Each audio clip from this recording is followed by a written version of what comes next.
गीता माधुर्य 13वां अध्याय। जो आपकी सगुण साकार रूप की उपासना करते हैं वो तो आपको अत्यंत प्यारे होते हैं। अब ये बताइए कि जो आपके निर्गुण निराकार रूप की उपासना करते हैं वो कैसे होते हैं? वो विवेकी होते हैं। विवेक किसका होता है भगवन? क्षेत्र और क्षेत्रज्ञ का। हे कुंती पुत्र अर्जुन, ये रूप से कहे जाने वाले शरीर को क्षेत्र कहते हैं और जो इस क्षेत्र को जानता है उसको ज्ञानी लोग क्षेत्रज्ञ अर्थात शरीरी कहते हैं। उस क्षेत्रज्ञ का स्वरूप क्या है? हे भारत, संपूर्ण क्षेत्रों अर्थात शरीरों में शरीरी रूप से मैं ही हूं, ऐसा तू जान। वो जानना क्या है भगवन? क्षेत्र अलग है और क्षेत्रज्ञ अलग है। इसको ठीक ठीक जानना ही मेरे मत में ज्ञान है।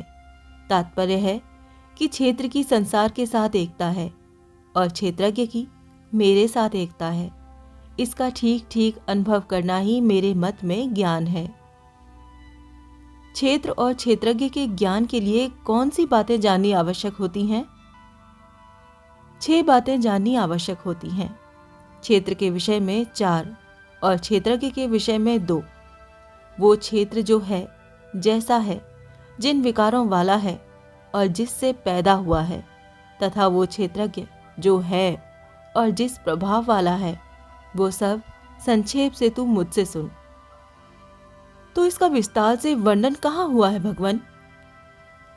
ऋषियों ने, वेदों की ऋचाओं ने और युक्ति युक्त तथा निश्चित किए हुए ब्रह्म सूत्र के पदों ने इसको विस्तार से अलग अलग कहा है। वो क्षेत्र क्या है? मूल प्रकृति, समष्टि बुद्धि, समष्टि अहंकार, 5 महाभूत, 10 इंद्रियां, 1 मन और इंद्रियों के 5 विषय, ये 24 तत्वों वाला क्षेत्र है। वो क्षेत्र किन विकारों वाला है? इच्छा, द्वेष, सुख, दुख, शरीर, प्राण शक्ति और धारण शक्ति, इन 7 विकारों सहित ये क्षेत्र मैंने संक्षेप से कहा है। विकारों सहित क्षेत्र ये रूप से अर्थात अपने से अलग कैसे दिखे भगवन?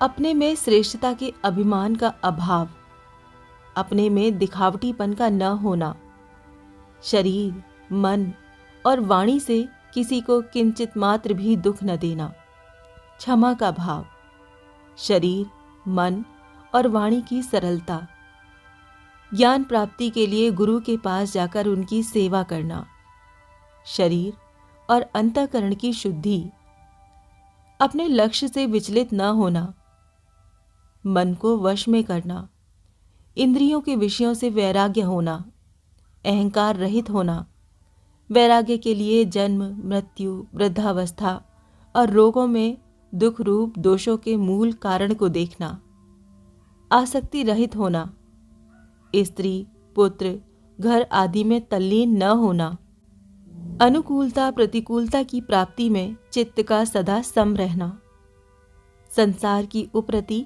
और मुझ में अव्यचारिणी भक्ति का होना, एकांत स्थान में रहने का स्वभाव होना, जन समुदाय में प्रीति का न होना, परमात्मा की सत्ता का नित्य निरंतर मनन करना, सब जगह परमात्मा को ही देखना।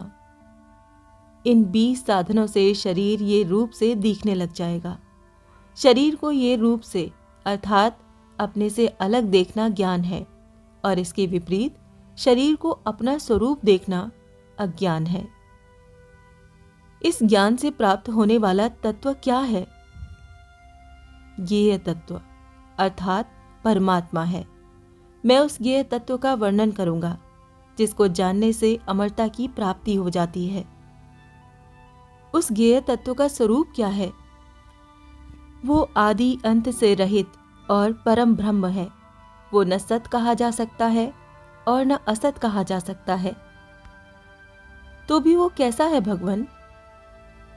वो सब जगह ही हाथों और पैरों वाला, सब जगह ही नेत्रों, सिरों और मुखों वाला तथा सब जगह ही कानों वाला है वो सभी को व्याप्त करके स्थित है।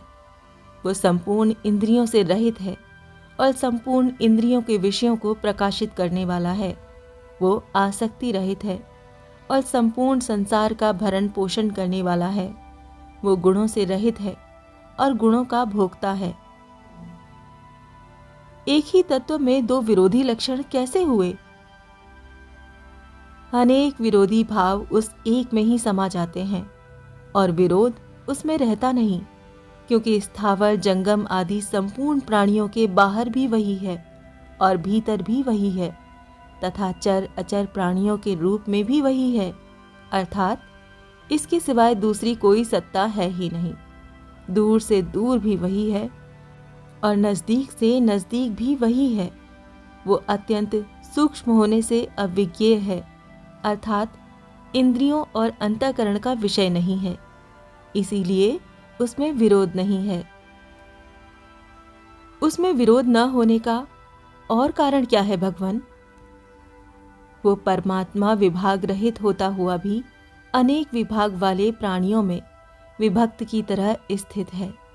वो परमात्मा ही संपूर्ण प्राणियों को उत्पन्न करने वाला, उनका भरण पोषण करने वाला और संहार करने वाला है, अर्थात उत्पत्ति, स्थिति और प्रलय रूप भी वही है। उस परमात्मा को जानना चाहिए। उसका स्वरूप क्या है? इंद्रियां, मन, बुद्धि आदि के द्वारा जितने ज्ञान होते हैं वो सभी उसी से प्रकाशित होते हैं। इसीलिए वो संपूर्ण ज्योतियों अर्थात ज्ञानों का भी प्रकाशक है। उसमें अज्ञान का अत्यंत अभाव है। वो ज्ञान स्वरूप है, जानने योग्य भी वही है। वो ज्ञान से प्राप्त करने योग्य है। वो सबके हृदय में विराजमान है। और किस किस को जानना है और जानने का क्या महात्म्य है भगवान? क्षेत्र, ज्ञान और ज्ञेय, इन तीनों को जानना है, जिनका वर्णन मैंने संक्षेप से कर दिया है। इन तीनों को ठीक ठीक जानने वाला मेरा भक्त मेरे भाव को प्राप्त हो जाता है, अर्थात उसको मेरे साथ अभिन्नता का अनुभव हो जाता है। भक्त तो क्षेत्र, ज्ञान और ज्ञेय इन तीनों को जानकर आपसे अभिन्नता का अनुभव कर लेता है, पर जो साधक केवल ज्ञान मार्ग पर ही चलता है उसके लिए क्या जानना आवश्यक है? उसके लिए प्रकृति और पुरुष अर्थात क्षेत्र और क्षेत्रज्ञ, इन दोनों को अलग अलग जानना आवश्यक है। प्रकृति और पुरुष ये दोनों ही अनादि हैं। जब ये दोनों ही अनादि हैं तो फिर ये गुण और विकार किससे पैदा हुए? गुण और विकार प्रकृति से पैदा होते हैं। इसके सिवाय कार्य, करण और कर्तापन में भी प्रकृति ही हेतु होती है। पुरुष किस में हेतु होता है महाराज? पुरुष तो सुख दुख के भोक्तापन में हेतु होता है। पुरुष भोक्तापन में हेतु कब बनता है? प्रकृति में स्थित होने से, उसके साथ अपना संबंध मानने से ही पुरुष गुणों का भोक्ता बनता है, और गुणों का संग होने से ही वो ऊंच नीच योनियों में जन्म लेता है। उस पुरुष का स्वरूप क्या है भगवान? वो पुरुष प्रकृति के कार्य शरीर के साथ संबंध रखने से उपद्रष्टा, उसके साथ मिलकर सम्मति देने से अनुमंता, अपने को उसका भरण पोषण करने वाला मानने से भरता, उसके संग से सुख दुख भोगने से भोगता और अपने को उसका मालिक मानने से महेश्वर बन जाता है। परंतु स्वरूप से वो पुरुष महात्मा कहा जाता है। वो इस शरीर में रहता हुआ भी वास्तव में शरीर के संबंध से रहित ही है। इस तरह प्रकृति और पुरुष के स्वरूप को जानने से क्या होता है? इस तरह गुणों के सहित प्रकृति और गुण रहित पुरुष को जो मनुष्य ठीक ठीक जान लेता है, उसका सब तरह के शास्त्र विहित वर्ताव करते हुए भी फिर जन्म नहीं होता, अर्थात वो जन्म मरण से मुक्त हो जाता है। उस पुरुष को जानने का और भी कोई उपाय है क्या? हाँ है। कई मनुष्य ध्यान योग के द्वारा, कई सांख्य योग के द्वारा और कई कर्म योग के द्वारा अपने आप में अपने स्वरूप को जान लेते हैं। और भी कोई सरल उपाय है क्या? हाँ है। जो मनुष्य ध्यान योग, सांख्य योग आदि साधनों को नहीं जानते, केवल जीवन मुक्त महापुरुषों की आज्ञा के परायण हो जाते हैं, वो भी मृत्यु को तर जाते हैं, अर्थात मुक्त हो जाते हैं। वो मृत्यु को कैसे तर जाते हैं भगवान? हे भरतवंशियों में श्रेष्ठ अर्जुन, स्थावर और जंगम जितने भी प्राणी पैदा होते हैं, वो सभी क्षेत्र और क्षेत्रज्ञ के माने हुए संयोग से ही पैदा होते हैं, ऐसा तू समझ।